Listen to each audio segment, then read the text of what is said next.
Have you ever stopped to think about how our world got its shape? I mean, really think about it. It wasn't an accident.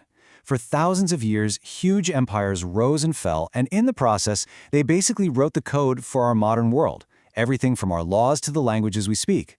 So today, let's dive into that ancient blueprint. Now, this whole empire building thing, it was a truly global phenomenon. It wasn't just happening in one place. Here you can see what was going on across Africa and Europe. So while Rome was doing its thing, you had these powerful Christian kingdoms like Axum thriving down in Ethiopia. And later, the Kingdom of Ghana in West Africa, controlling these huge trade routes. And this was just one half of the story. And just look at this. At the very same time, Asia was an absolute hotbed of imperial activity. You've got the Han Dynasty in China, which established the legendary Silk Road. You have the Kushan Empire creating this incredible cultural crossroads in South Asia, and the mighty Sassanid Empire rising in Persia. I mean, the sheer scale of it all is just mind-boggling. And this drive to build, to expand, it wasn't just an old world thing, not by a long shot. Way over in the Americas, you had these massive urban centers popping up, like Teotihuacan in Mexico, right alongside this super complex Mayan civilization. So yeah, different continents, totally different cultures, but that same basic human ambition to build something huge, something that would last. Okay, so that brings us to the million-dollar question, doesn't it? How did this even happen? You have a world of small, scattered tribes and city-states, and somehow, a handful of them managed to conquer and rule almost everybody else. To get our heads around that, we've got to look at the master blueprint. And when we talk about that blueprint, the quintessential, undisputed champion of ancient superpowers, we have to talk about the Roman Empire. This thing stretched across 3 continents and became the model that, honestly, everyone tried to copy for 1,000 years after it was gone. Just take a second to absorb the scale of this map. From the chilly northern frontiers of Britain all the way to the deserts of Syria in the east. The Romans didn't just have a coastline on the Mediterranean Sea, they owned it. They literally called it Mare Nostrum, our sea. Can you imagine that level of confidence?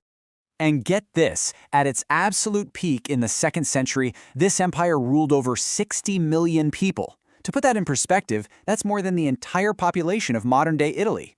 Now try to imagine managing that many people with no phones, no internet, no modern technology whatsoever. It's just staggering.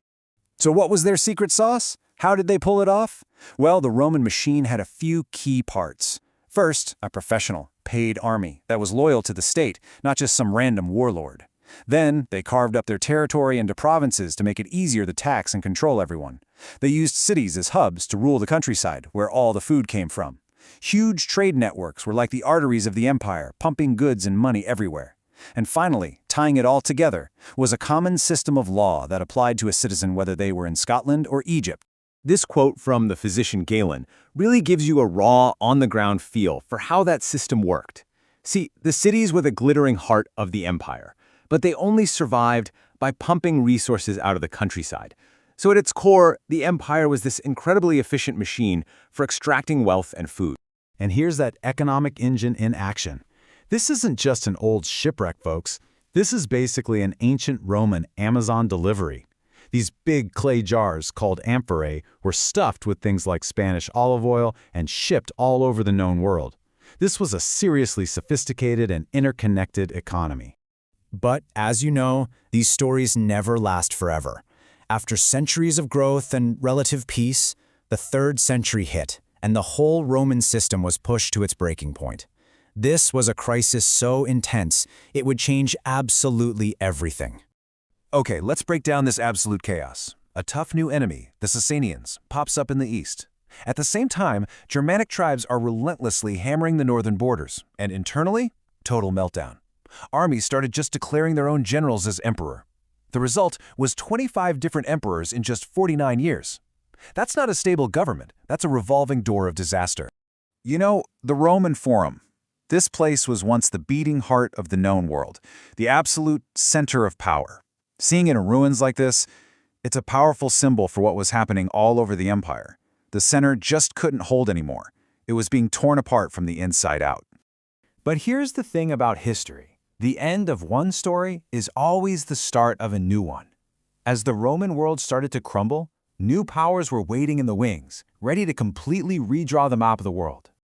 Okay, I absolutely love this comparison because it tells you everything you need to know. On the left, the decaying ruins of Roman power, and on the right, the magnificent Great Mosque of Damascus, the capital of a dynamic new force that just exploded onto the scene, the Arab Empire. This is a power shift made visible.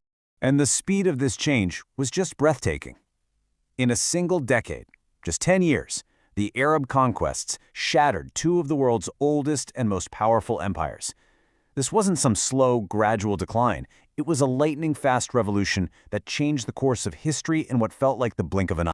So why should we care about all this ancient dust and drama? Well, because these empires never really went away. They left behind echoes, foundations that our own modern world is still built on. The Roman legacy is literally all around us. Our ideas about law and citizenship, they have Roman DNA. If you speak French or Spanish or Italian, you're basically speaking modern-day Latin. Their incredible engineering is still studied today. And of course, the empire's adoption of Christianity is a huge reason it became a world religion. So when you look at something like the Colosseum, you're not just looking at old stones, you're looking at a statement. It's a symbol of the raw power, the insane ambition, and the incredible organizational genius it took to build and run a world. And that kind of leaves us with one final big thought, doesn't it? History shows us this pattern over and over again: rise and fall. All great powers, all empires, eventually come to an end. Which makes you wonder, centuries from now, when people look back at our time, at our civilization, what will they say was our lasting contribution? What's the mark we're leaving on the blueprint of the world?